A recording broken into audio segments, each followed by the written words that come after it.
Good. Now that we're recording, what kind of monster orders pizza and then orders me to start talking before we get late? Russ, that's good. Anyway, so last week we went through chapters 1 through 7, and those kind of dealt with a brief touch on what Bitcoin was, and then history of sound money, kind of primer on why we would want sound money, and then a monetary history. And now we are officially talking about Bitcoin. And the structure of this is such that now having set all these pins up for what we want out of a digital currency that's also a hard currency, Saifedean's goal here is to knock all those pins down, right? Tell us why Bitcoin satisfies all these desiderata. And so in chapter 8, there's discussions of like what hashing is and what miners are, but probably the best place to start is to talk about why have digital money in the first place, and what the traditional problems with digital money have been. So I don't know if anybody has any thoughts on why it would be useful to have a digital money in the first place, or if you remember kind of what Saifedean said about what the problems have been. So why have it, and why do we want it, and why haven't we had it? Would be the questions to think about here. Anybody here or online has any thoughts? That would be great. Otherwise, I can just continue. I mean, I could say something. In my younger years, when I had time, I played a lot of online video games. And regardless of the game, pretty consistently what you'd find is that someone would figure out a way to exploit glitches in the game or hacks in the game that created more money. And so people would be able to basically enrich themselves kind of at everybody else's expense. And so this problem of being hacked, and also this problem of just freely being able to create more, this is one issue that I've seen for digital money. Yeah, a problem with digital money, Yeah, right? So not why we want it, but why we haven't had it. Yes, why we haven't had it. Yeah, and it's the nature of digital goods, right? They are usually infinitely reproducible. Given that when you send a copy of, if you send a document from your hard drive to a thumb drive, it's not like the document leaves your computer. The nature of digital is that reproduction is easier, costless, and so traditionally, what that has meant is that we have needed somebody to be the kind of a third party or a trusted intermediary to make sure that double spending doesn't happen, right? That I tell you that I sent you something and deleted it from my device, but actually did it, right? I'm going to send it to somebody else as well. This is why it's always hilarious when somebody says, people get those ransoms, right? That, I have compromising pictures of you, and I'll destroy them. I'll send them back to you if you if you pay me. If it's a digital picture, they can, right? They can send you as many copies as they want. They just keep it, right? And so something similar is a problem with digital money. So, but why would we want it? Why don't they carry on a wallet anymore? Well, I mean, you just made me think about that too. Cash is peer-to-peer. I hand $10 over to you. You put it in your wallet. So I was thinking like it's different because we have a machine that's holding it. But in some respects, with the proper security, it's not much different than me holding up a $10 bill and putting it in my wallet. I have a little bit of risk that I could lose it or lose my wallet or whatever. Yeah. Well, one reason that you might want it is because given the trajectory of the revolutions that have happened in information technology. And this goes all the way back to, you can say it starts at, the printing press or the telegram or wherever you want to draw the line. And one thing that has happened is that information has gotten cheaper and cheaper to disseminate and to send places. And what we have seen is that the ability to transfer information at ever decreasing costs has led to an explosion in wealth. But because of the fact that we want money to be not infinite, whereas information, generally, we think it isn't a problem if it gets reproduced. And in fact, that was one of the great things about these IT revolutions. Money has been a special kind of good that is also a source of information that actually its informational role becomes less or non-effective if it is infinitely reproducible, right? One of these two economists can talk about it much better than I can, but one of the roles of money in an economy is that it transmits information. It's the role of prices, and to have an effective pricing system, you need a money that isn't infinite everywhere. Yeah, I mean, you can think of it compared to like a barter system where people are trading things. And I know you talked probably about barter a lot last week. But when you have a barter system, everything has a price in everything else. And so in cows, there's a price in shoes, there's a price in gems, there's a price in carrots. And so this becomes very complicated. Instead of having a single price for everything, you have thousands of prices for everything. And so money is valuable in that it's literally half of all exchanges. And being that it's half of all exchanges, it simplifies the things that you have to know. It's called a unit of accounts, which I know you probably talked about last week a little bit. We didn't hit that too much, but yeah. But the facts that it's a unit of account, I mean, you couldn't have accounting as a field if you didn't have money. Accounting relies on this ability to draw a bottom line of what the business's assets are valuable at. And by the way, without accounting, you probably couldn't have most modern business and commerce.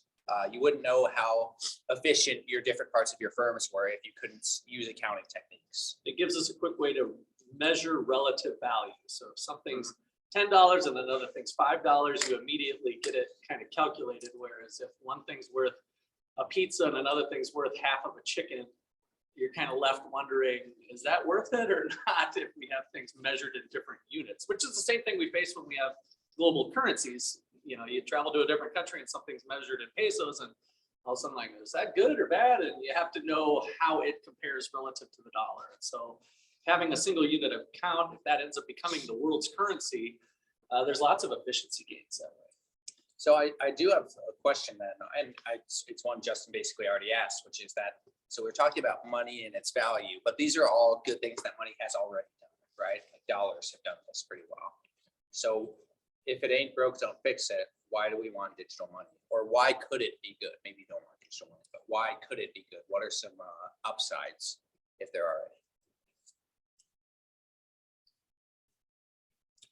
Maybe the Fed breaking our trust here in the last 2 years might be right at the top of the list, as Peter will be giving a talk that you guys will all be invited to, by the way, on inflation.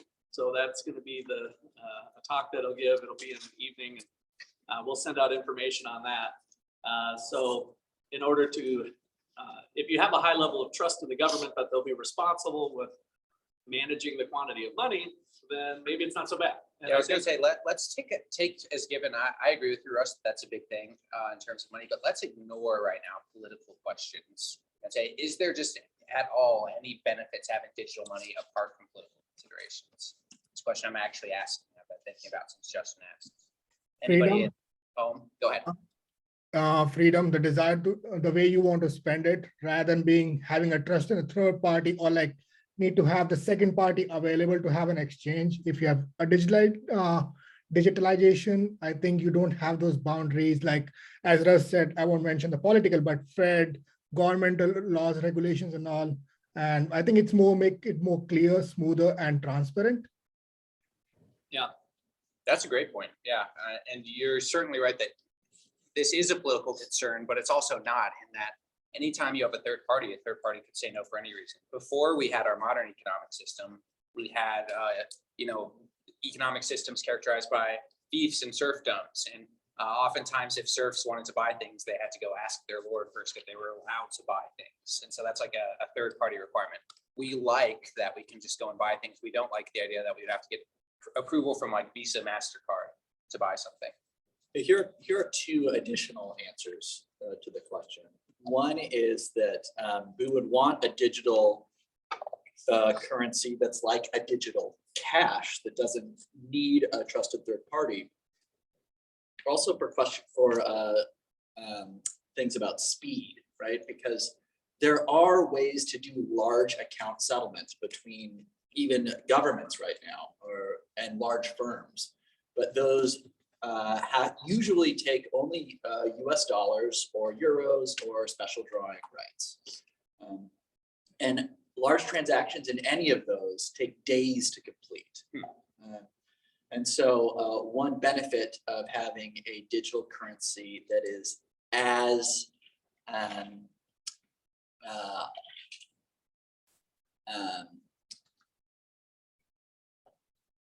fungible as cash, right, is that once possession can be taken fairly immediately, and once taken can also be spent again. Sure. So that speed is important, and that has to do mostly with large transactions, right, where speed is the issue. Mm-hmm. There's also smaller transactions. If you tried to send money across the globe, you can use something like Western Union, and that can go a little bit faster, but the fees are outrageous. Sure. So it becomes very hard to send small amounts.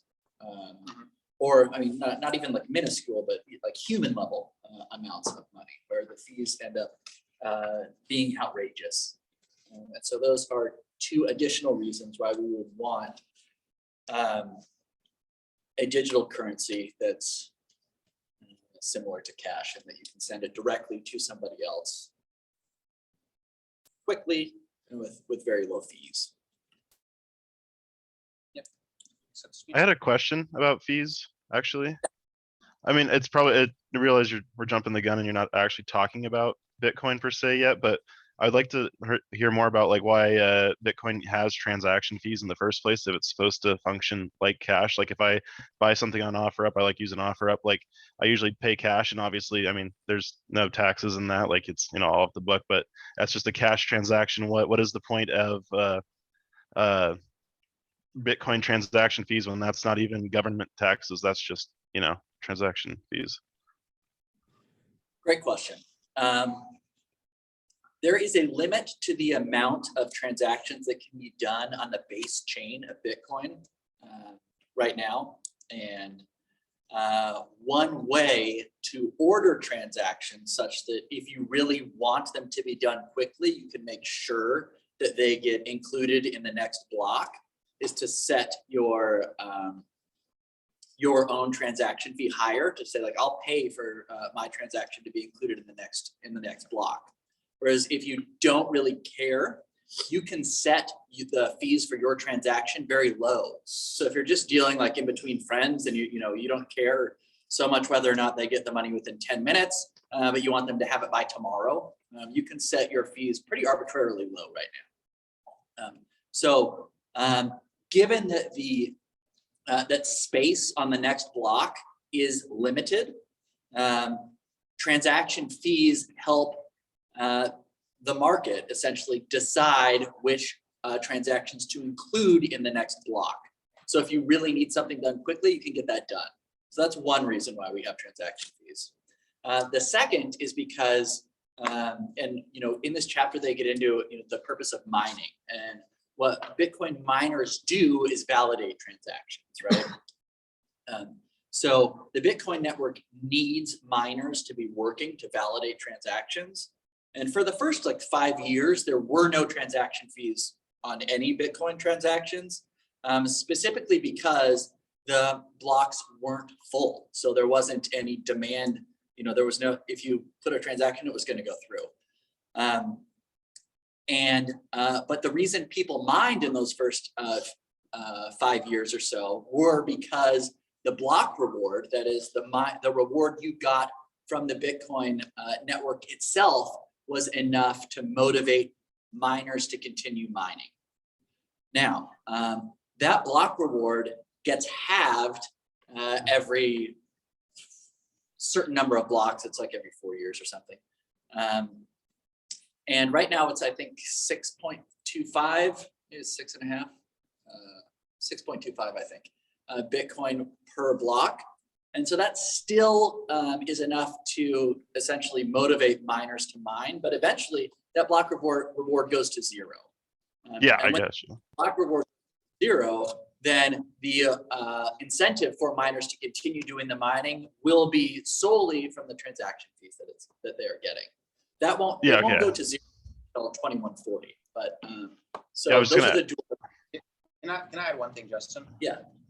If you've done cryptocurrency exchanges before, you probably have seen big fees. I'd venture to guess the reason you've seen the big fees is for neither of those reasons Justin talked about. It's not often, most people are dealing with Bitcoin fees that they're experiencing the miner incentive or what was the other one, Justin? In order to expedite the Put process. yourself at the top of A the lot of the time, the fees people are experiencing for transaction fees are part of the websites or the exchange that they're using. And so like Coinbase, whenever you exchange Bitcoin on Coinbase, it collects a fee for every transaction. That's not part of Bitcoin itself. It's part of the company who's your intermediary. And so I, am kind of a Bitcoin noob, so I use cryptocurrency exchanges primarily. And so when I have these big fees, it's mostly Coinbase or Binance or one of those companies kind of skimming off the top.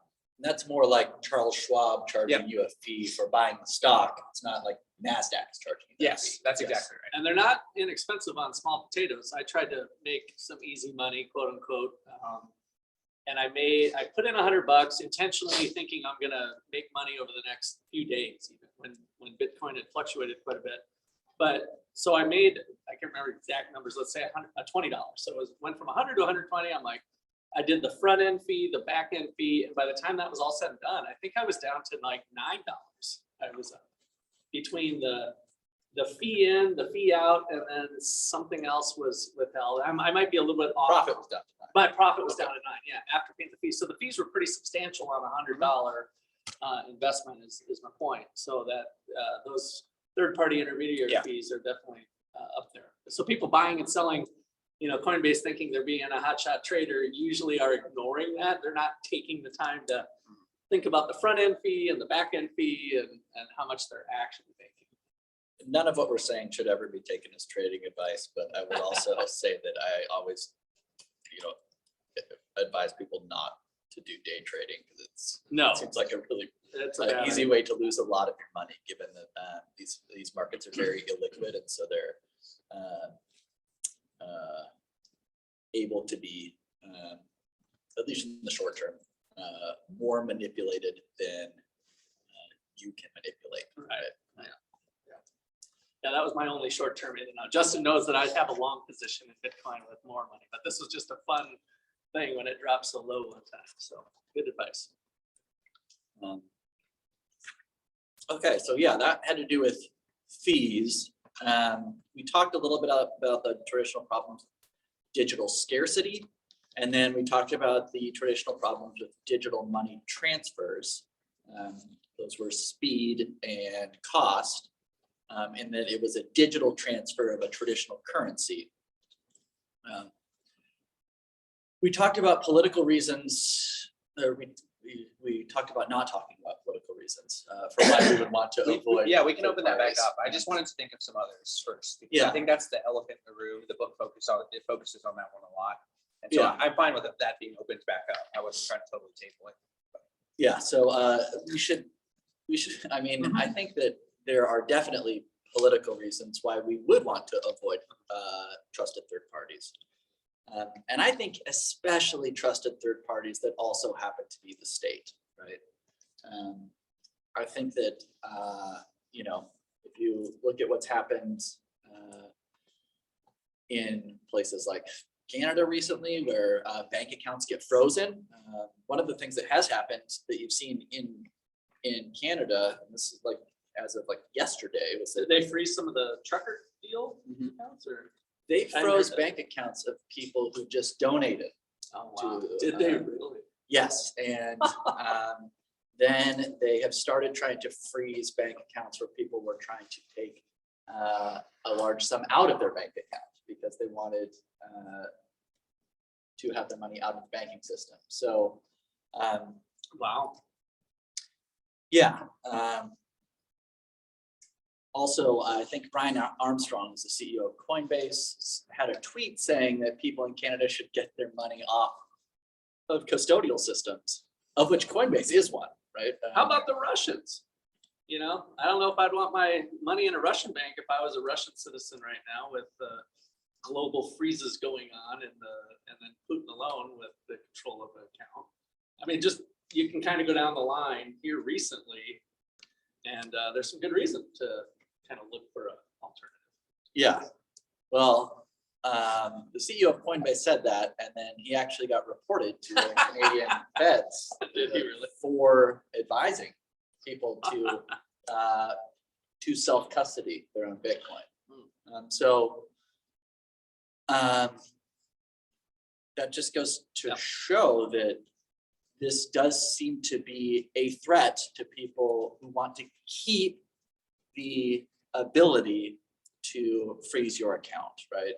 And being able to control the flow of capital is a very, very, that tool has been used very, very often by governments that have been authoritarian. It's, you know, almost all authoritarian governments try to control capital. Not all governments that try to control capital become deeply authoritarian, but it seems like all authoritarian governments do that. Yeah. Well, the tail end of chapter 8, maybe just a couple of words, and you guys feel free to ask questions if there's technicality things. That this is with the hashing and the public key versus the peer-to-peer network and stuff. So maybe Justin, give a quick overview because maybe these guys are experts at it better than I am, and we don't need to spend too much time. But maybe a quick, We got a question quick from- rundown. I was gonna take You a too, question from online, I think it was from Scott when he went from the submissions. I think this is a good question. It says, will miners have to keep mining after all 21 million Bitcoin are mined in order to verify new transactions? Yes, mining is really a term that means verifying transactions, and like as a result, right now they get rewards. They get the mining reward, right? Yeah. But really, what they're doing is verifying transactions, and so that needs to go on, and that's why after, you know, this won't happen. You know, we'll all be dead, right? It'll be 2140, but the block reward eventually runs out. Speak for yourself. Yeah. So, but then, I mean, miners will still need to be validating transactions. That'll be very important, and that'll be supported completely by fees at that point. Is the mining, I guess I always thought you find a new Bitcoin and you have now a thing, but that's not the way it actually works, is it? No, yeah, You don't get like, if Bitcoin's currently valued at $40,000, you didn't just make $40,000 because you found a Bitcoin. there's no. Explain the finding a mining. Bitcoin. Well, the two things of validating transactions, and then I think the reason we call them miners is that they're trying to uncover new Bitcoins. They, I think you're taking metaphors literally. Okay, Yeah, good. there's no Tell me, set me uncovering. straight. The blockchain itself, like the Bitcoin system, is a distributed ledger. So it's just like a giant Excel sheet that is distributed. So everybody has a copy of it. Miners have essentially like a cell in that distributed ledger, right? Since Bitcoins are fungible, if I send a Bitcoin to you, what happens is one of the numbers in my slot of the ledger, it leaves, it gets my slot of the ledger goes down one, and your slot of the ledger goes up one. Now that happens on everybody's distributed ledger, and the way that happens is that, you know, these transactions all go into a pool.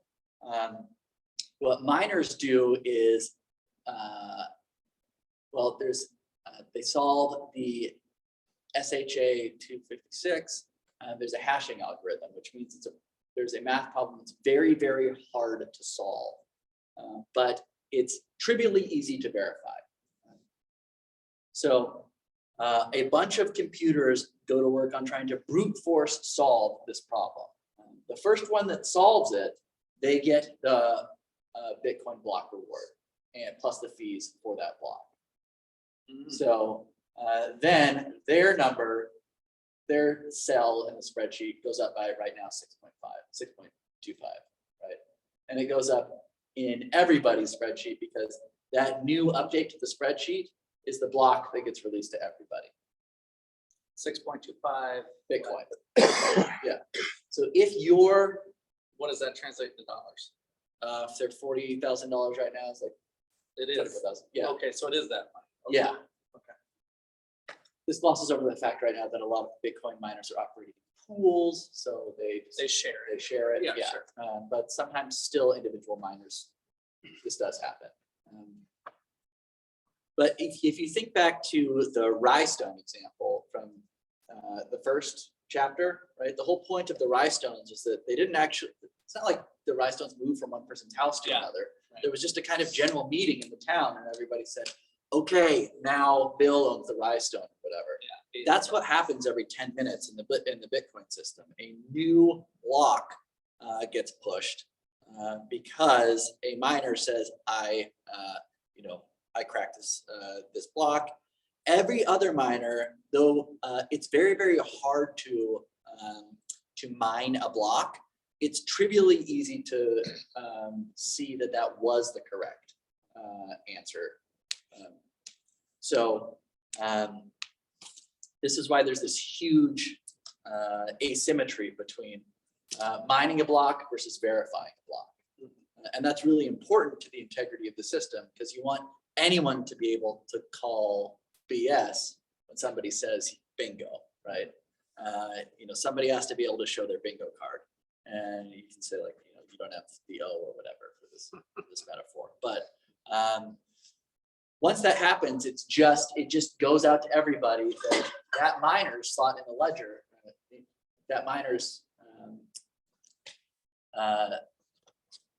their slot goes up by 6.25 right now. And that's how it works. So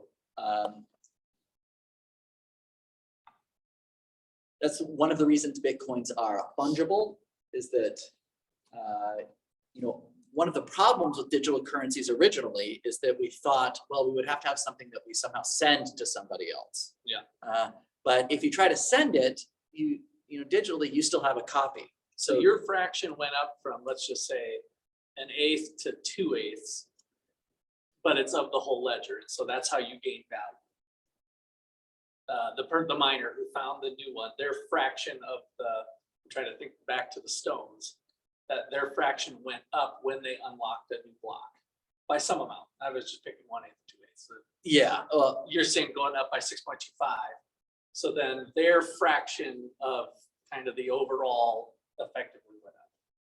yeah, or yeah, it would be like, because the Rhinestones, there aren't any more stones. It would be like, and there's this new, Oh, true. yeah, because the supply actually goes up a little, Yeah, right, by decreasing amounts every time. Mm-hmm. Justin, I have a question. Yeah. And this is another technological question. The biggest thing I don't understand about Bitcoin is actually how the technology works. I get the concepts because it's very econ concepts. But I was wondering, it sounds like a math problem, when I think of computer solving math problems, computing power increasing, it seems like should make it easier to solve the math problems. Yes. Go faster. In theory, because if I understand properly, the reason the supply of Bitcoin is limited is because it's going to start to take like an infinitely long amount of time to solve these problems. There's going to be some new problem out, or do we literally run out of the math problems at some point? Run out of the math problem. Okay. So there's what's called a difficulty adjustment. So it doesn't matter if computers get very, very fast, very, very quickly. Every 10 days, we can arbitrarily make the problems more difficult to solve. And the point is we make them as difficult as we think it will take the highest powered ASIC right now. Well, not the individual. Right now they are, the difficulty is adjusted every couple days, maybe it's every 10 days or 2 weeks. I can't remember, to make it such that there's a new block around every 10 minutes. Those, it's not that they're, it's not that those math problems will run out, it's just that the rewards will run out. Okay, Right? But that difficulty adjustment will still keep going up. sure. And I think one of the questions last week was something like, well, what about quantum computing? Could we have that a, was Sijuan, maybe. yes, That's a great question. yeah. If we can, if you can make a quantum computer that can solve one of these problems very quickly, you can theoretically also make a quantum hash that will make it difficult, as difficult as it is for an ASIC right now to solve the problem. Sure. Sometimes you hear something like, well, what if we have a quantum computer that can break everything, right? And I guess that's kind of theoretically possible, but if that happens, the security of Bitcoin might be our least concern, right? Everything is broke. Sure. It's like saying, some people say, well, what, they could shut down the internet. Well, they would have to shut down every single part of the internet. Then we're talking about, well, what if a hydrogen bomb goes off? Well, that's like saying, if they nuke my town, how am I going, I run a business, how is my restaurant going to get supplies? It's like, oh, well, It's not, yeah, and that's not really. a it's problem. not, yeah, that's not, it's Yeah, going to be low on the list of problems. So Justin, maybe like I might be going against your concept of Bitcoin thought process, but Bitcoin is coming up with a kind of need which each and every human being will require in future. That will be internet or technology over here. Right now, all the financial institute have two parallel ways. One is modernization, that is digitalization, and your paper money. But if we move ahead with Bitcoin and this paper thing goes away, that means every corner of the world needs to have the internet. And what if tomorrow internet goes away or goes down, not goes away, but goes down? So how people will be able to survive without money, because this is in the air, this is completely in the data. Will they be able to cash it, or the government will have to come up the plan with the equivalency value of the Bitcoin and the money? That's a great question. So I actually don't think that everyone will have to be connected to the internet. What a Bitcoin standard would do would say, if you want to print paper currency, which you might want to, specifically and especially for people who don't have a strong internet connection, you could easily make that paper currency redeemable in Bitcoin. But if the Bitcoin standard would keep you honest, right? Similar to the way a gold standard used to work in the past.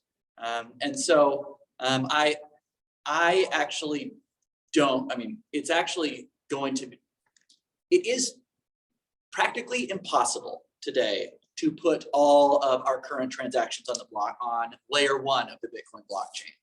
And I don't think you would even want to, right? But what you could do is have the blockchain, layer 1 of the Bitcoin blockchain, be reserved for interbank payments. And then there are various ways in which you can make different layers on top of the layer 1 of Bitcoin, such that these settlements are done every couple days. And this is actually what happens if you keep most of your Bitcoin on Coinbase or something, and you send your Bitcoin to a friend on Coinbase. You're not actually doing anything on the Bitcoin ledger. You're doing something on Coinbase's internal ledger. And for that same reason, you could do exactly that same thing with a paper currency. But insofar as you wanted to keep that paper currency respected and legitimate, you might want to have that paper currency redeemable in Bitcoin. in the same way that paper currencies were redeemable in gold. Now, there's still a level of trust then that the, let's just say Coinbase, I guess, is actually holding X amount of Bitcoin that reflects the amount of, that's being held by. Who's auditing that, right? Are they being transparent, and it's up to Russ McCullough to look at some sort of system to prove it up, or some other people, third-party auditing? Talk about that a little bit. Well, the great thing about Bitcoin is as long as, as even a government or a Coinbase is willing to say, look, we keep our reserves at this address, it is publicly auditable and you can check, right? So And it wouldn't be that difficult. trivially easy to check. And in fact, the Lightning Network right now is a L2 that's built on top of L1 of Bitcoin. And the Lightning Network is a layer that deals with kind of batched transactions, so that you have to open up a channel, and it's fairly obtuse with how it works. But essentially, nodes in a Lightning Network will make sure that each address has the funds that are available for a transaction, but doesn't, and that so they can check that, they can check the funds without committing any transactions to the base layer. So Bitcoin being on this public blockchain, all an institution that wanted to be credible would have to do is list their public address, Okay. right? And So it is very transparent. as long as they keep their private keys, there's no problem with that. I mean, we all know, you can actually look up Satoshi's public address, right? It would be fantastic if you could somehow, let me rephrase that. It would be fantastic if I could somehow reverse engineer his private key from his public address, right? But the whole point of Bitcoin is that you can't do that. So those funds have been frozen there for a long time. But it would be trivially easy to check and make sure that those funds were available. Unlike, say, there was a big move to like audit Fort Knox, right? Like, Yeah. let's go and find count- out the gold's physically really count the there. gold, Yeah. So this is even better again in that regard. Yeah, we, one of the mottos in Bitcoin is, right, don't trust, verify, and it makes verification trivially easy. I was curious about, so say we got to a point where it's like daily transactions with Bitcoin. What would that look like? Because I'm picturing the version of Monopoly where you have like the credit card machine and you're like just putting your card in and like swapping your cards out, and that's how your money's going. And so is that what it would look like, or? There are a bunch of different opinions on this within Bitcoin, right? Okay. I'm of the opinion that when Bitcoin succeeds, you won't know you're using it. I think that's the way any good technology works. Is that for it to become really successful, you won't really know that you're using it. Okay. So you can, in my vision of Bitcoin as successful, it's being used as like base layer settlement. And so you could have all these credit card companies, you can have Coinbase operating like they do, many of them keeping their own ledger, but that ledger itself being settled in Bitcoin.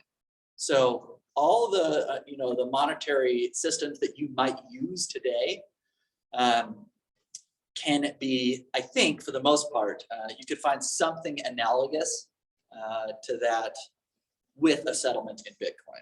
You would still be able to, if you're a huge nerd and you want to hold your, some of your Bitcoin in a private, in a hardware wallet, something like that. Well, it wouldn't just be for that reason, right? It would be for the same reason that we talked about earlier. That is like Bitcoin gives you the ability to hold your currency in a way that if someone wanted to steal it from you, they would have to like find wherever you keep your key, right? Just Yes. like if they wanted to break into your house, they'd have to do the exact same thing.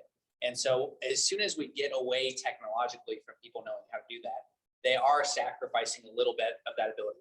By the way, maybe other technologies successfully can allow people to hold decentralized control still somehow. Like maybe there's going to be a really good company out there that processes all your transactions, gives you the little card, and they set up their own server so that way they can't look inside of it or something like that. I don't know. So it's possible, I guess, I imagine, but the Right. base layer ability to do that yourself, I think, is still important. Yeah, and by huge nerd here, I was making a joke because that's what I do, Yeah, right? yeah, So I'm a huge nerd Yeah. here, right? Looks like Gaurav has a question. That's a very good topic and to think about, because right now we are talking from person to person transaction or like within the domestic. Think about like when it goes global. Right now, countries' economy get balanced on their foreign deposits, gold deposit, amount of transaction. Coming to the Bitcoin, when it's going to become a one uniform currency throughout the world, is there a risk that it can create a devaluation of the economies and kind of create an instability? Because right now, if I'm from India, if India has a high deposit of dollars, that means we have high buying power because we have 70 times of any currency right now in the world. And it can be easily exchangeable with any foreign good compared to other countries' currency. But Bitcoin, if every country goes with Bitcoin, is it not going to devaluate the value of Bitcoin a little bit? Do you say is it going to devalue Bitcoin or devalue native currencies? Currencies. Okay. Yeah. Yeah, I mean, insofar as one of the benefits to a country of its currency, if one of the benefits of your currency is that you can use it to manipulate the values of things to benefit your national economy, there are politicians who will lose some of the value of having a national currency if Bitcoin's a reserve currency. If you have the ability to exchange, someone can't stop you from doing it in Bitcoin, that could maybe circumvent, for example, China's famous or infamous for, either way, devaluing their currency in order to maintain really good exchange rates so they can remain a net exporter. Like, this is a pretty explicit strategy that they use. This sort of strategy becomes a lot harder when people don't have to deal with your currency at all. If you are artificially moving your currency around and people decide that they don't like that, they don't want to accept your currency because they don't trust you to not devalue it, then they can choose to jump on Bitcoin instead. And so it does maybe hurt some people's personal, especially politicians' personal wealth or satisfaction from a national currency. But actually, probably what we would expect in general is that if we're just looking at the value of currencies, they should appreciate relative to goods. Maybe not relative to each other, but relative to goods. Because if governments can't artificially devalue their currency because people will jump out of them if they do, then just by necessity, the currencies will stay more valuable, right? If devaluing your currency is not an option, because then people who are holding your currency get mad and they switch over to Bitcoin. So you know that's not an option. The value is going to stay higher. And so there's going to be less inflation, but like relative currency values shouldn't really change at all for Bitcoin if everyone has access to Bitcoin, if that makes sense. That's my like initial reaction to your question. I'm not even sure I answered it. Maybe you're asking. No. That's a very good point, because what I take from your answer is like it's going to create more equivalency between the countries rather than between high and low situations right now, based on the currency level or the value. Thank you. Yeah. I'm surprised I haven't struggled with this earlier, but the fractional reserve system kind of looks different now with the Bitcoin standard. So when we were on the gold standard, the banks had an amount of gold, or they had funds that were tied to gold ultimately, and it was actually the amount of money outstanding was always redeemable, which then people would put their money with a bank, and then the bank would only hold a fraction of that money and loan it out. Help me with Bitcoin. I'm still trying to reason it through on the spot. I don't know if you. So what does it look like? So then the idea is the bank is an intermediary. They make loans to risky entrepreneurs to develop, and they catch an interest rate spread. I could see that still happening. I'm just. I'll give my answer, and maybe Peter can give his and correct me. So there's a huge debate in like libertarian political circles about whether or not fractional reserve banking constitutes fraud, or whether or not it would even be successful in a fully market-based system where the government isn't obligated to bail out fractional reserve banks. And indeed, like Murray Rothbard, who makes an appearance in this book, once said that it's a sign of health in an economy when there are bank runs, because bank runs keep banks honest. Yeah. And so in a system where you have fractional reserve banks, essentially doing something like creating money, right? And those reserves are trivially auditable by the layman. Right. Their reserve ratio would be quickly auditable.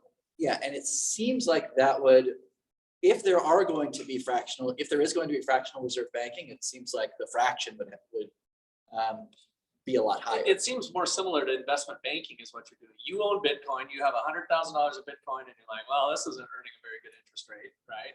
And so you want to invest it. Well, what can you invest in? You can go buy a house, you can go buy a classic car or a painting, or you can give it to Goldman Sachs. And Goldman Sachs says, hey, this is how our system works. We pull a bunch of money. It's starting to sound like Bernie Madoff, but really it's not, because we're gonna take your money and reinvest it in other things, but it's more transparent. But let me say one more thing too, and this Okay. kind of goes back to Peter's question about when I was saying holding your, you could hold your money in a physical wallet, and you were saying, well, there's other reasons to hold your money in a physical wallet, like safety. But one of the reasons people originally even demanded banking was actually for safety, that they thought the bank was a safer place to keep their funds than in their home. Yeah.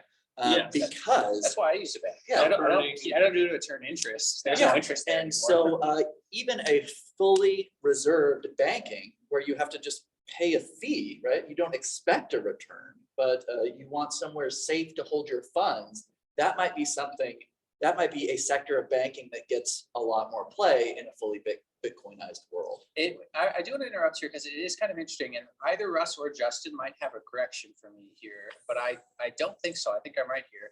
I don't see why you couldn't have a private fractional reserve Bitcoin bank. Everybody deposits their Bitcoins in the bank, and the bank It's keeps a only but it's a private institution. Sure, yeah. Like, that's yeah. why I said Goldman Yes, Sachs. yes. It's kind of like a That's private company that says, this is what we do. We invest in businesses. Yes. We'll give you a guaranteed 4% return, but we're loaning it out to people at higher rates and we capture the spread. And I mean, it's Right. really the same old, same old. Yeah. So, But it's not a government. there- We are still there's keeping no the government. there's no up. lender of last resort. That's the main that's exactly right. Yeah, And so so personal accountability is still there. there's a sense in which you can maybe expand the amount of Bitcoins on the market by lending out more of them. But there's also a sense in which you can't. That's still like the fraction can only become so low, right? Yeah. That there is literally a finite amount. But yeah, I think that But ultimately, unlike Bernie Madoff, it's transparent. yes, that And so so as soon as that's it gets too low, you get a little app warning on Yep. your phone and it says, hey, Goldman Sachs is down to 90% loaned out, pull it out. And Yeah, then it's the bank run or whatever. yeah, that To correct it. so that's exactly right. And then the other thing, like Justin mentioned, is that there is kind of a nice thing in that, like, this would allow for maybe like a competition between different types of banks. Like, there is a question about, well, Yeah. is fractional reserve banking like something that enables investment, or is it something that enables gambling? It's one of the two, and sometimes it's probably a little bit of both. But you can run a horse race. A Bitcoin bank that keeps 100% reserves versus a US dollar or Bitcoin or peso reserve bank. Yeah. And you can run the horse race and see what do customers actually prefer. That's interesting. We have Guys, you know hands. what? I think you just discussed the Bitcoin bank. I think there might be some like the bank in the market now, like BlockFi or something like that. That kind of company seems they have really high like interest rate. So I'm curious, like what kind of this company you think about them? Are they reliable, legit? Yeah. Again, I don't want anything I say to be taken as Oh, investment. investment. I see.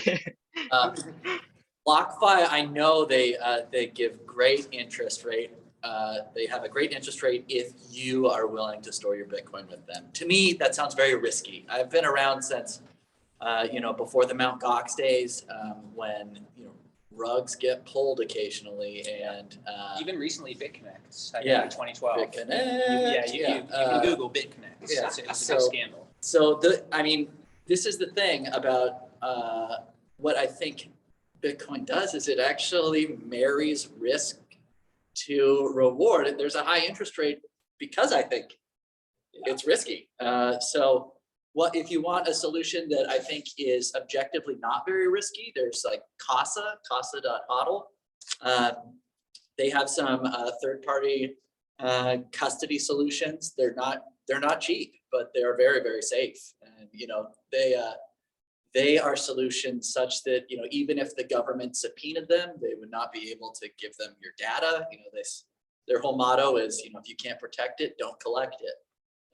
And so I would say those are two very good extremes right now in the case. BlockFi seems like great potential return, but it seems like there's more risk there. And something like Casa, you're not going to get a return. In fact, it's going to cost you, but it's very, very low risk. So that would be my 2 cents there. Yeah, my fear with that is that I think there could be a good start at a private system that's really solid. Like, I think there could be solid companies that are very transparent. This is what we do with your money. And we have averaged 8% rate of returns or 5% rate of returns. You know, you can always fall back to the stock market, right? Where you basically unleash your Bitcoin into investing into mutual funds or stocks. All of that still stays the same. But whether companies that are actively engaged in lending to small businesses or big businesses, what those would look like would be pretty interesting. And I suspect, unfortunately, there would be an outcry for safety, and the government would come to the rescue with some sort of plan that, Goldman Sachs is a government sanctioned account. And so then we're back to having the government be the safety and the monitor that people feel comfortable with, because that's the way it's always been. I could see it gravitating that way. They can try that, but the government doesn't control Bitcoin. So the government can't print anybody out of a problem denominated in Bitcoin. Right? Yeah, So you're right. that's the difference. So it could be enforcing rules of transparency like food labels, right? So we have a standardized thing like SEC type stuff. Yeah. So And if if it's that role, it's not bad. And if the really, government necessarily. did license some really reliable institution to do things better than we could trust some decentralized Yeah, that's right. institution to That's do, what I then was thinking. that's actually great. Like, I would love if, like, you know, we had a government where you could choose, well, here's maybe a riskier market thing, or here is a more safe government thing, and you can choose between the two. Yeah. But I think At least there's competition. Justin's point is the good point, which is like, they could never say you can't use non-licensed Yeah, good institutions. point, right. It's just not an option And they can't bail out licensed institutions with your money. With your money. yeah, ad infinitum. Yeah, right? yeah. With that. Well, at least with the printing money option, they could increase taxes to do it. Or Yes, something. yeah. So they'll have other mechanisms, but we'll be taking away one of their weapons, basically, with the printing money. Yes. So I actually just want to kind of skip forward a little bit because Yeah. it seems like we've spent quite a bit of time on chapter 8. So chapter 9 and chapter 10. I do want to spend a little bit of time on a question in chapter 10, is Bitcoin mining a waste? Because I think that's a current criticism of Bitcoin. Yeah. And I think that actually Saifedean, I'm not very satisfied with his actual answer to it. But chapter 9, what is Bitcoin good for? And there he talks about store of value, individual sovereignty, and international and online settlements. So we've talked about the online and international settlements a little bit. Individual sovereignty, we touched on that. What does that mean to people? Yeah. To me, that being able to spend the dollar the way, or the Bitcoin, the way you want to spend it, like we were saying that we didn't want to go through the third-party transactions and having them pull the rug and take your money away, or GoFundMe deciding where they're going, which charity they're going to choose to spend your money on. Type of idea. That's what I would get from that. Okay. Just from that. Seemed like somebody was saying something online too. Same thing, trust and freedom. Freedom, yeah. Yep.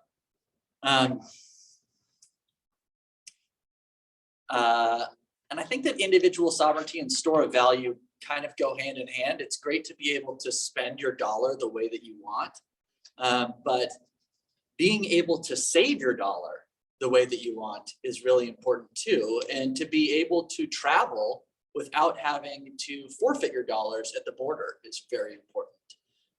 This ability to, literally hold your wealth in your mind is something that wasn't very, you weren't able to do very well prior to Bitcoin. Yeah, I want to speak on this just a little bit. I think one of the frustrating things, and I'm sure you all talked about monetary expansion because that was part of the last section of readings, right? And so if you want to Google, if you didn't show it last time, if you Google M2SL FRED, those combinations, M2SL is like a measure of the supply of money in the United States, and FRED is the Federal Reserve Bank of St. Louis. They have a great graph of the money supply, and it just kind of shoots up, very quickly. And now we have very high inflation. And that's frustrating to me personally because I am someone who is very risk averse. My wife and I intentionally keep at minimum 6 months of savings for our expenses at a time, which we have 2 kids. That's not a small amount of money. It's not a huge amount of money, but it's not, yeah. So there's our graph. You can see there, March 2020. I'm gonna share screen it. Yeah. Oh yeah, I think, let's see. Yeah, now people, maybe not with that. I guess the way we were recording But this. if you move the camera, you could actually just like manually do it right now. As you can see on our The camera. viewers can't, but the recording. Oh, no, the recording will too. Yeah. Yeah, never mind. Yeah. Okay. But you can Google it yourself. So, basically with high inflation right now, the Federal Reserve decided to, increase the supply of money during the pandemic, and it's helped some people out. I don't deny that some people are better off because of, the checks that went out, for example. But basically that's happening at my expense because I'm someone who likes to save, and I will save in cash because, that's the currency that, I'm legally required to pay in and all that stuff. So it puts me in a very awkward position. And meanwhile, you can see and you kind of recognize personal finance experts in the country are really bothered by the fact that most Americans keep, Russ, you probably know the average, but like 1 month of expenses, maybe not even. Well, Yeah, do you know a number? I think it's even less. Yeah, less than a month of Not even savings on 500. hand. Well, large fraction don't even have $500. And I can't blame those people because they're punished if they keep more than that, essentially. You're financially punished if you keep a bunch of savings on hand. And it's just very frustrating that like we're punishing this behavior that everybody kind of recognizes as responsible. And by, the flip side, we're basically rewarding people to be irresponsible with money. To me, like the sovereignty thing is big, not in the sense that I don't think I'm ever going to be an edgy enough person that my bank account could be frozen. Maybe I'll be proven wrong by this at some point. But I do think that I'm a tight with my money enough person that I'm going to, over my lifetime, lose a lot of purchasing power because that sort of thing compounds, and it's very frustrating. Yeah, I think it was in the book in some chapter that imagine if you put your money in your mattress for 20 years and you pull it out, and you used to be able to in 1980 buy a loaf of bread for $1, and 20 years later you pull it out and you can still run to the store and it's still $1.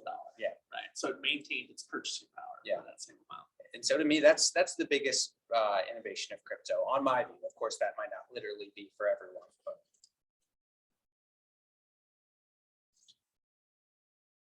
All right. Should we? So yeah, your other criticism in chapter 10 then, but was well, criminals are going to use it as one thing, I think, in chapter 10. And sustainability too. And then Waste. Yes, the waste, Is Bitcoin a waste, right? So this is a criticism that's currently leveled against Bitcoin, which is fun because this book was written, 4 years ago. And so some of the things that he talks about, he talks about like there's this cool new thing called the Lightning Network, which might work. And now the Lightning Network is deployed already. SegWit, which he talks about, that's already deployed. So a lot of the things he's talked about are kind of old news. And when he's writing the book, he says, Bitcoin's worth $4,000. But this specific point that he talks about has been in the press recently, that Bitcoin is just far too wasteful in that right now it consumes an enormous amount of computing power in the form of miners who are validating transactions. A lot of electricity and power is being used and eaten up by the Bitcoin network. And that's undeniable, right? The Bitcoin network does use a lot of electricity. And here, so a lot of people criticize Bitcoin as being not green or not sustainable. Some of the classic replies to this are, well, Bitcoin can actually use a lot of energy that can't be used in other ways. So in oil fields, instead of flaring off excess gas, you can actually turn that gas into Bitcoin by putting a Bitcoin miner on there and using that energy that way. Or there is geothermal energy in parts of like Iceland or whatever that's actually available, but it's not cost effective to transmit it anywhere where that energy could be used effectively. So that energy is essentially going to waste unless it's being used. And so the argument here is Bitcoin enables us to use energy that previously wouldn't be usable, and to convert that energy into wealth that can be used somewhere else, right? Yeah, I find that a little bit weak. That excess energy could have been used for something else. I mean, it always was there, and maybe it's inexpensive. Would be But geothermal energy can't be used for something else, right? The point is, it does go to waste, and the flaring of gas it's just there. like, Yeah, does. like unused sun that you didn't harvest. Essentially. Yeah, it's gone if you don't use it. Yeah. I think it's weak, but not. Well, and actually, I think it's weak for other reasons, because you have private miners with their private money choosing to mine instead of buying cheeseburgers, hamburgers, and chicken wings. And so it's their the money didn't get wasted. It was consumed by choice in this activity instead of some other activity. So I don't see it being wasted. Now, if it's got usually when people externalities, are talking pollution about or the something, waste, if it's though, pollution or something, that's a different argument. yeah, they're talking about the energy actually being expended on the mining rather than something else. So the retort is that energy wouldn't have been used otherwise, right? The energy to make the miners and stuff would have been used otherwise. But so what I think we're getting at is that this is kind of dancing around the fact that Bitcoin is very, very expensive. And it's undeniable that it's expensive. And I don't think that if you are a Bitcoin maxi like me, I don't think you should deny that it's expensive. Yeah. The question is whether or You not should own up to it and say, that's great that it's expensive. People value it. the question is whether or not it's a waste, and whether something is a waste depends on whether what you're getting for the expense is worth it. Yeah. Right. And so we can also consider what happens on like a copper metallic standard versus a gold metallic standard. This is something that Saifedean brings up. He says, if you have a copper standard, what's going to happen is that the price of copper is going to rise, and that's going to make more people start mining copper. And the availability of copper is such that you can really have a stock to flow ratio where a copper standard will incentivize productive behavior such that way too much productive activity goes into mining copper. And not only does this take productive activity away from things that would be serving your fellow man by producing something that they want, but it also has this effect of really increasing the supply of the currency, the copper. So you have these dual effects. Mm-hmm. You get a kind of copper hyperinflation plus this waste of energy, right? Now, the good thing about Bitcoin is you cannot get the inflation. It's just mathematically impossible. You will, no matter how much energy goes into mining Bitcoin, it will never be inflated. However, it is also undeniable that a bunch of energy is going into mining Bitcoin. And I don't think and I think we should admit that that is energy that could otherwise go into doing something that would be, more productive for your fellow man, or producing something like a good or a service, right? Theoretically. Right? Yeah, theoretically. Yeah, and the point is, well, is it worth it? And I think it's worth it for the reason that every other single fiat currency, every fiat currency that we have tried has been inflated away. Yeah. Every single time you give somebody the power to inflate the currency, it gets inflated.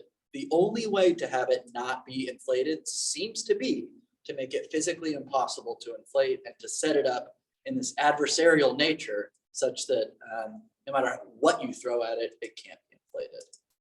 So to me, though Bitcoin is expensive, this is a price that is well worth it. I think that the societal-wide collapses you get when the currency gets inflated dwarf the productive losses that you get from putting a bunch of your electrical capacity into guaranteeing that your currency isn't inflatable. So that's my long-winded answer to that question. I think a similar argument can be made that's also wrong, but we can more easily see why it's wrong. You could say that like people running is a waste of energy. And the logic is that when you run, your body needs more nutrients to, help itself. And we all know nutrients require energy to make, right? Cows, pollute the atmosphere with methane. And, if you harvest crops, this uses diesel. And so, you could say that person running in a circle is just destroying energy. They're just destroying the things out there. And it's true that they're destroying things, but they're getting something in return, right? We feel probably that a healthy society is worth it for people burning extra energy by running in circles, even though they don't have to. Yeah. And so it's the same. People oftentimes confuse physical sciences and social sciences, and I think this sometimes causes problems where we look at economics as if like we've got this fixed pool of resources when really it should be looked at as exchanges. Well, and fundamentally, I think it comes back to, do we have a philosophy of individual property rights? Or do we have communal social rights that are all jointly owned, right? I mean, that's kind of the question, because to me, when I said it's a weak argument, I'm on the individual property rights. People can do whatever they want with their property, and they have value with the risk reward trade-off of attempting to mine Bitcoin. And who am I to say that that's a waste, right? And by the way, one other counter argument I've heard that I do think is relatively convincing is like, we actually do, not counter arguments for us, counter arguments to this idea that Bitcoin is wasteful. It's like, we do currently use energy on our modern currency systems, right? And actually, when you stack up United States currency, dollar energy use versus Bitcoin, the banking system uses a lot more power than Bitcoin basically at this point. Now, that might not stay the same if Bitcoin becomes widely adopted. In fact, Bitcoin probably, because it has this verification system, probably would be more. You could probably actually do the math and figure that out. But the point is, like, we've already decided it's worthwhile to use energy to enable our currency to work. There's about 8,000 banks in the United States. So Yeah. if half of those go away or something, we just saved a lot of energy with day-to-day operations and whatever goes into running. Yeah, 4,000 the physical Federal banks. Reserve has light bulbs, right? Yeah. And the printers use energy. And Right. like, obviously, those two things are trivial, but Yeah. the point is, we've already decided currency is worth energy use. The question is, how much energy use is worth how good of a currency? And like, that's not something you can answer just by being frustrated about energy use. It's not something that you can answer with an equation either. Right? Yeah. One other thing that I think is important are there any hands or anything? I can't see. No. Okay. On that side. One other thing that's, I think, important in chapter 10 is the concept of anti-fragility.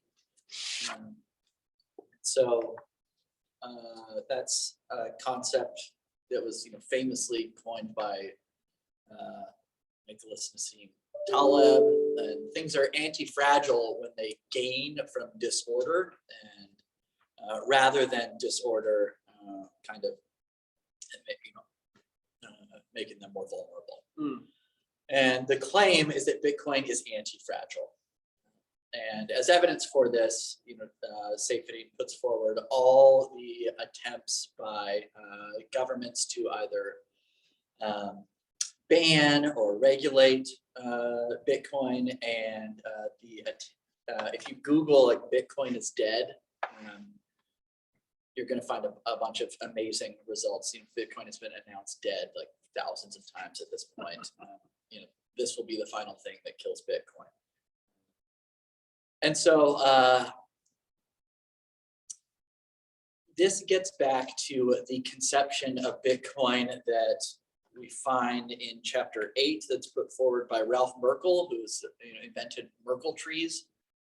which is a type of data structure. Though I don't agree with this quote literally, I think it's interesting when he says, Bitcoin is the first example of a new form of life. It lives and breathes on the internet. It lives because it can pay people to keep it alive. It lives because it performs a useful service that people will pay it to perform.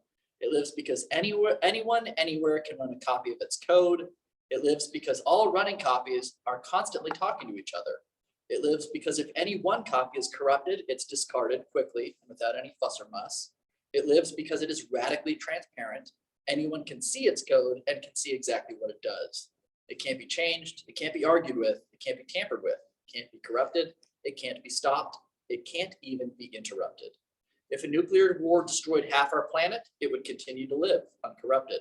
It would continue to offer its services. It would continue to pay people to keep it alive.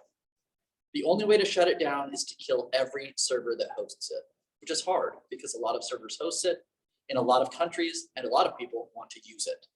Realistically, the only way to kill it is to make the service it offers so useless and obsolete that no one wants to use it. So obsolete that no one wants to pay for it. No one wants to host it. Then it will have no money to pay anyone. Then it will starve to death. But as long as there are people who want to use it, it's very hard to kill or corrupt or stop or interrupt. I think that's a very good description of the incentive structure by which Bitcoin operates. And I think that's a good description of why people think Bitcoin is anti-fragile, because it has these properties. Yeah, I don't know if Bitcoin's anti-fragile. It is, it's like, depending on the type of disorder you're talking about. But there is a certain mentality in the Bitcoin community, which, to be fair, thus far has proved true, which is that, if the economy turns down, that's good for Bitcoin. Oh, if the economy turns up, that's good for Bitcoin too. And again, historically, this is actually true because Bitcoin's been rising for basically its entire life. We've had a drop over the last 6 months, but there have been several periods like that. It always goes back up. Yeah. And so I think when there's widespread adoption, I think Bitcoin looks very different than it does, assuming widespread adoption ever happens. Because right now, is Bitcoin money? It can be money, but most people don't use it as money, right? For most people, it's a speculative investment right now. That's neither good nor bad. It's just a matter of fact. Most people are buying Bitcoin not to use it in exchanges, but they're buying it because they think its value is going to go up. Yeah. If there's widespread adoption, that will stop someday. People will at some point stop buying Bitcoin because they think, oh, the value is going to go up and I'm going to sell it and make a lot of dollars, right? Because the point is, like, you're going to be using Bitcoin for exchanges. And so there will be some stable value of Bitcoin, would be the thought.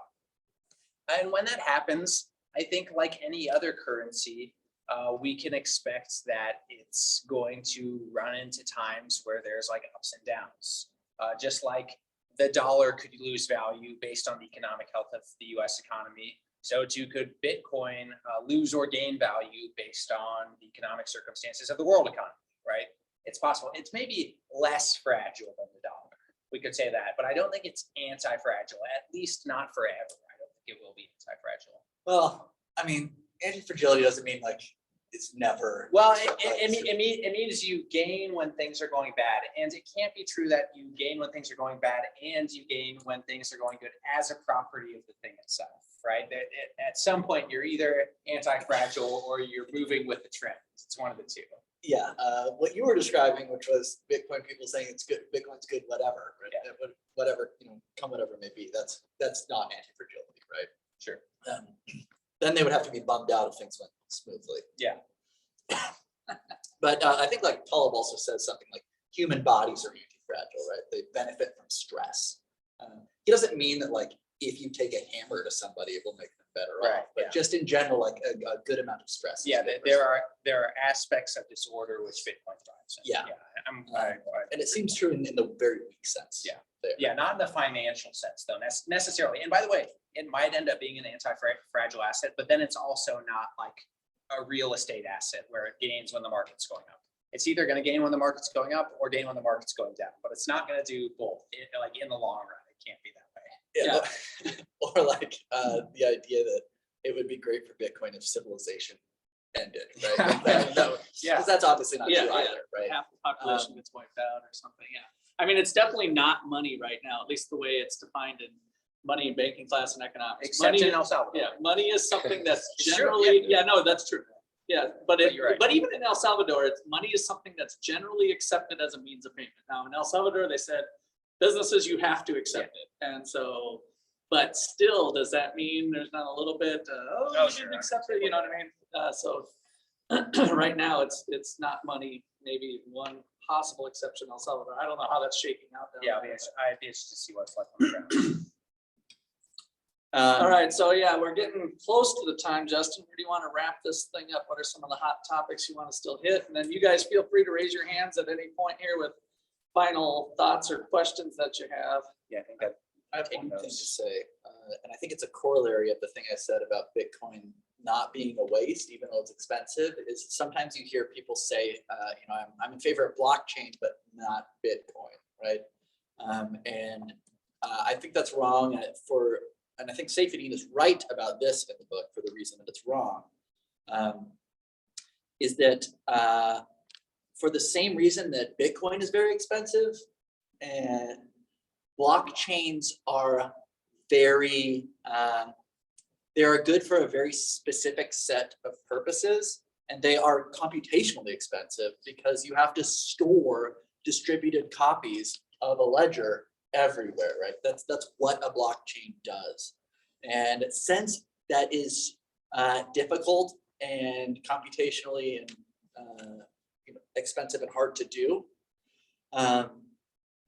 for the same reason that I don't think Bitcoin is a waste because that thing that it is doing is very important to do, I actually don't think a lot of things do benefit from being on that kind of blockchain. I think a lot of the times what we actually might want is a centralized server.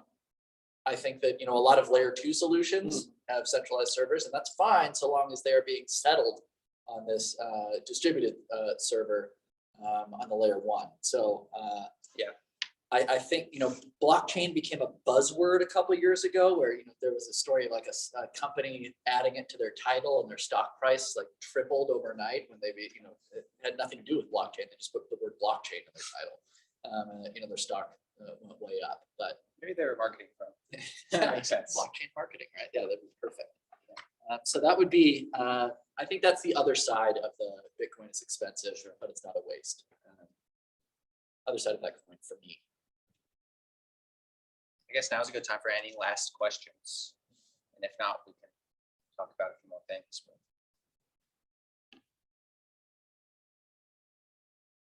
What do you think happened to Nakamoto? Because I think it's like a John Galt. Situation where he like created something that's gonna change the world and just said, There's a bunch of crazy theories about who Satoshi Nakamoto is. I think Hal Finney is mentioned in the book. He communicated with Satoshi Nakamoto very early on. One of the theories is that Hal Finney was actually Satoshi Nakamoto, since he was also on the initial. on that mailing list. Yeah. So he submitted it and then replied to himself, etc. Another good candidate is Len Sassaman, who invented something that having to do with mail forwarding that was very useful in crypto anarchist circles on the web, and actually gets used. I think it gets mentioned in the Bitcoin white paper. Both Hal Finney and Len Sassaman are dead. Sassaman committed suicide, and Hal Finney died of a degenerative disease. Another speculation about who it is that it was this team between Hal Finney and Nick Szabo, who is a writer on the history of currencies.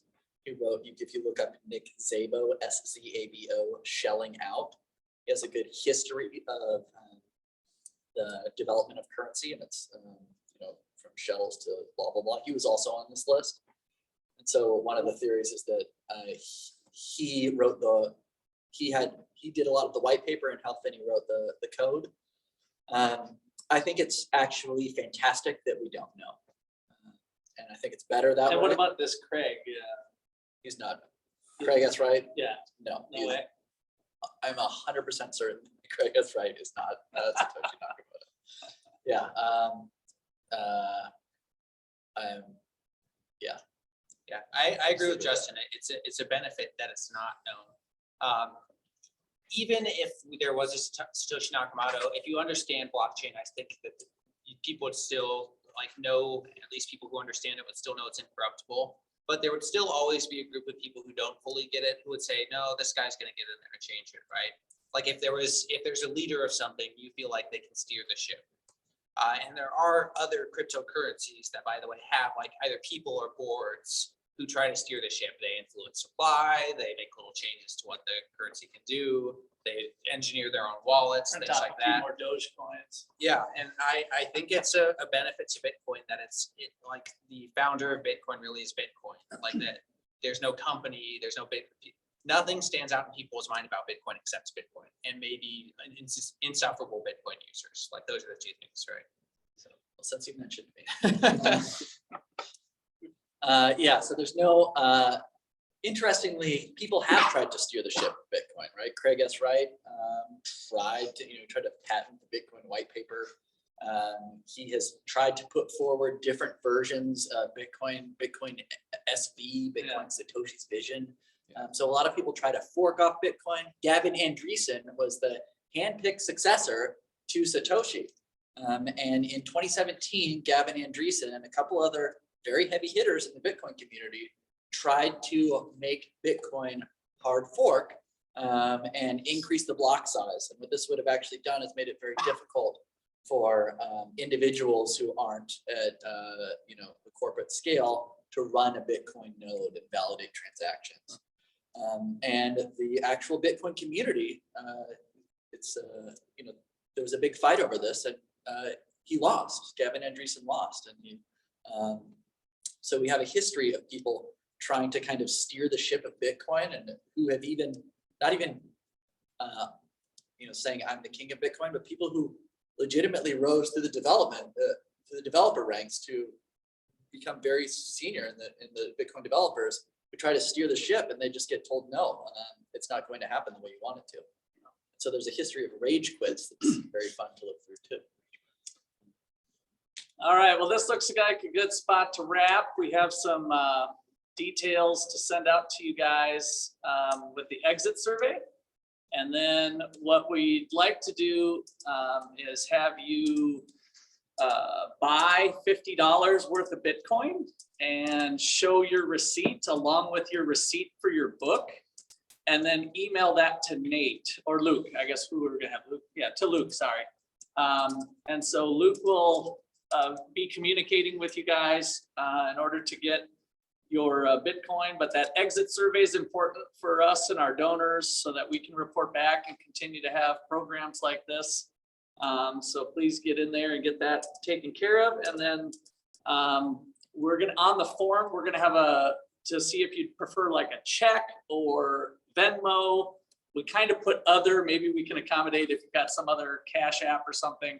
But the idea will be you show your receipts of the $50 worth of Bitcoin if you want to use Coinbase, or if you guys need some help with that on how you do that, you could set up a Coinbase account or a wallet, or Justin might have some other ideas, but basically take your own money, put it in there, show me the receipt. If you're running low on cash, we can figure out something else. You can email me privately and we'll try to figure it out.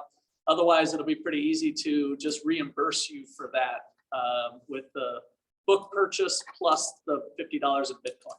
One of the issues is that if we send you Bitcoin, it creates a taxable event in crypto for us, which is actually pretty difficult to navigate. So it's easier for us to just give you direct dollars. Just to clear up point, does it need to be only Coinbase or it can be Robinhood too? And anyone you want. Whatever Yep. you want. Just show me a receipt that says, today I bought, and it looks like you're buying pretty good right now. If it's, are we still at 39,000 or something, or around 37? Yeah, so it looks like this, to me, at least where I think Bitcoin's going in the long run, this little book club is looking pretty good today at the level it's at. It's down $200 in the last hour. Okay. What So, you do, Peter? I live streamed this. Also, for those online, I'll be emailing a W-9 form to you tomorrow. So if you could please fill that out and then just scan it back to me or email it back to me. A picture works fine too. Just by the end of the week, but I'll send it out tomorrow. for the university purposes, we have to have a W-9 on file when we make a payment, even though it's in Bitcoin, we can't be super crypto about it. So anyway, you won't be getting any other form because it'll be less than $600 for the year, at least for most of you, unless you happen to be employees or something. Maybe that would trip something, but otherwise, just a formality we have to do for the university. Any questions? All right, so let's see, Nate, you sent out the link for the exit survey. Did everyone get did the form link work for you to fill it out? So then, because we need that. And So why don't you guys go ahead and do that now? It won't take you but a couple minutes, and your feedback is helpful. And then whenever you get those receipts, just email them to Luke and we'll be good to go.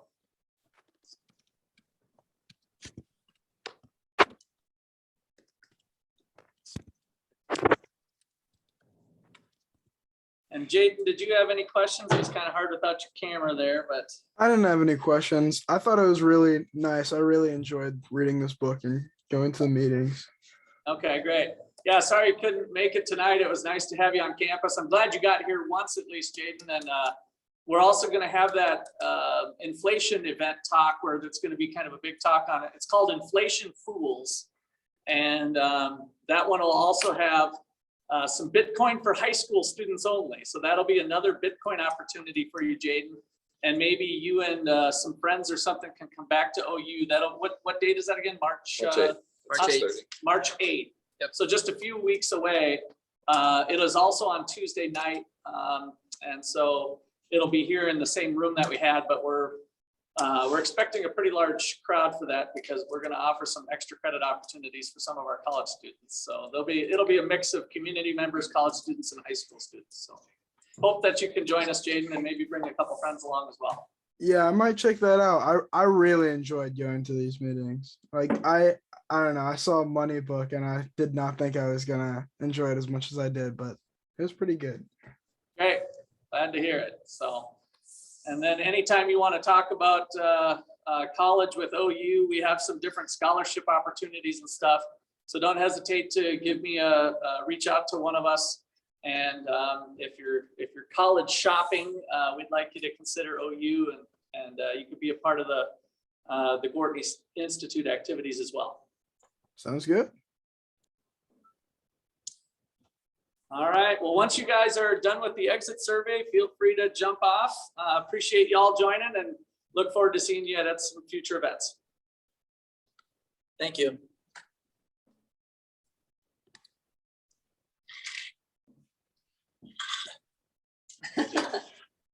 All right, eat up some pizza. Nina was just calling. I told her I'd probably bring some pizza back. I've got a clock in downstairs. Oh, there you go.